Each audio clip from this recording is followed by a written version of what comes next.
Well, shit.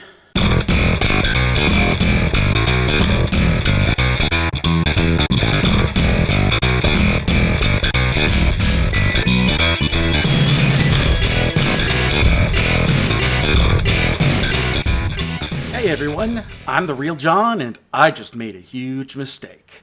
Not really, but I did decide I wanted to incentivize channel growth and promotion this year by doing a series of milestone videos about my 100 favorite movies of all time, starting with 100 subscribers, then 250, then 500, then 1K, and after that, every 500 subs would lead to the next video. At that rate, I think I'd be done with the list by like 48,000 subscribers, but we'll burn that bridge when we cross it.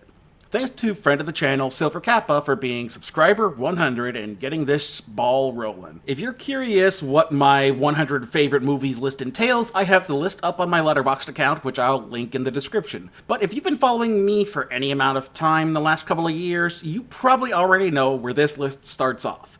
My number one is Disney's Bambi. I delved a bit into my love for Bambi in my video last year on its direct-to-video sequel, but this movie was the one I latched onto as a kid, the one I would watch on repeat forever. And my only reasoning as to why was it was just about animals. As a kid on the autism spectrum, I was kind of averse to human-centric stories, but gravitated a lot to stories about animals, and Bambi was the one that hooked me in. Probably because all the animals in the movie were ones that were in my area. My parents raised me and still live in this forested cul-de-sac at the bottom of a hill, and the neighborhood is a lot less developed, so there's more trees and lawns, and my whole life there has been a healthy population of deer. So either Bambi led deer to becoming my favorite animal, or I loved deer and that's why I latched on to Bambi. But in any case, I love deer, and I get to see them all the time, and it's the best thing ever. Like, my dream is to live in Nara, Japan, and hang out with the deer every day. That's how much I love them. In any case, Bambi was the movie I watched the most growing up, like I said. I watched our family's copy of the 1989 clamshell VHS release of the movie until the plastic case broke and the tape started warping. And since then, every new home video release of Bambi that came out, I would own.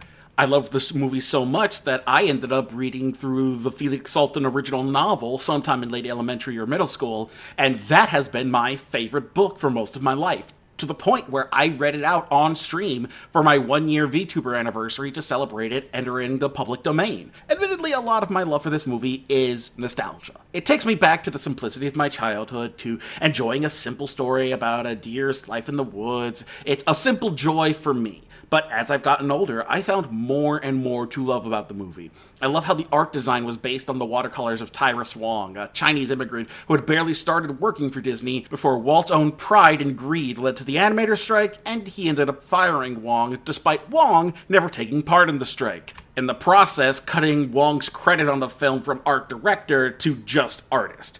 Despite Walt's efforts, Wong's watercolor aesthetic is so iconic to this movie's animation and artistry, making the forest look like this surreal painting. It's just gorgeous. And thankfully, over time, Wong has maintained that credit for all of his hard work. As I've read the book, I can find little nods to that book in the movie itself, like the leaf falling sequence being taken straight from one of the chapters of the book, just without the dialogue written for it. Or how the artist called the unnamed rival stag that Bambi fights Rano in the behind-the-scenes sketches, which then led to Rano becoming the antagonist of the direct-to-video sequel, and that's one of the names of the stags from the original book. I also love the anecdote of how the kid who voiced Bambi went on to become an officer in the Marines, and kept his past a secret for so long just to keep from being mocked by his, fellow servicemen and from the people he oversaw. And he ended up regretting not sharing it with people earlier because he was a part of their childhoods, and that's years missed out on sharing that pride in his work and that love for this role that people have and that has touched so many people's lives. I also love how man can serve as this terrifying presence with just 3-note chromatic progression and seeing the destruction he causes without ever seeing him on screen. Traits that Spielberg ended up using for Jaws when Bruce the Mechanical Shark wouldn't work.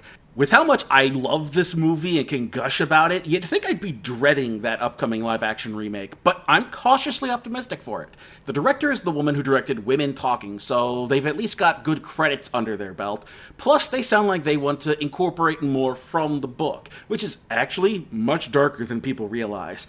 And much as I love the animated version, it does leave a lot of the book out, like Feline's brother, who starts off sickly and weak, only to be rescued by a human family during the winter, and becoming a tragic cautionary tale of human intervention, taking away wild animal survival instincts. Or the twist near the end where Bambi's dad shows him that a hunter who died from his own gunshot, revealing that man is not this all-powerful force of nature as they thought. Or this one scene of a dying fox leading this call of shame against a hunting dog for betraying his fellow animals and working with man, leaving the dog to sound like this brainwashed cultist. They could probably leave out the scene of the book where Bambi's mom died, where it's basically just the opening of Save It Private Ryan, but with forest animals. I'll admit, Disney's track record has been pretty bad with these live-action remakes. So far, the best ones I can think of where I would actually recommend them over the animated version, both came out in 2016. And this remake is being relegated to Disney+, which isn't a good sign either. But worst case scenario, the movie stinks and I can stick to the animated version and the book. You know, funny story, I was so obsessed with the book in high school, I made a fan cast for a possible movie adaptation that was closer to the book, and my fan cast featured either Sir Ian McKellen or Sir Patrick Stewart as the old stag, Bambi's dad. Well, Disney had the same idea because for the direct-to-video sequel, Bambi's dad was played by none other than Sir Patrick Stewart. Great minds really do think alike. I could probably keep going off about Bambi, but I'll save us both some time and leave it at that.